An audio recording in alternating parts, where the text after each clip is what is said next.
I'm gonna show you how to use your Visa card to deposit on Pocket Option. So to get started, you have to open pocketoption.com, the website, and then from there you need to log in into your account. And then from there, you go to the left side pane and click on Finance, and then click on Deposit.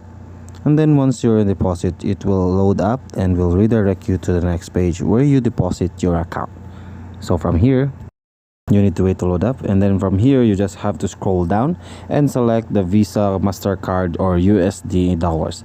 So from here, just click on select, and then once you selected the USD or Visa, MasterCard, it will redirect you to the next link or next page. And from here you need to select, or you need to input your deposit account or amount. Make sure that you need to use only personal cards and funds for depositing, and also make sure that your account is already verified. So before you can input or before you can deposit an amount, you need a verified account. So from here, you select an amount, and then also you need to select a gift, since Pocket Option rewards depositors by giving them experience or any trading gifts.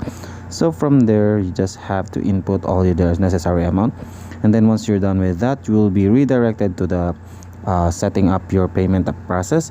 So from the payment process, you need to input all your necessary details, so I'm just not gonna blurt that out. And then from there, after you fill up all your necessary details, you just have to payment execution. And then once you're done with your payment execution, your balance will appear here shortly after you make the deposit. So that's it. That's how you use your Visa card to deposit on Pocket Option.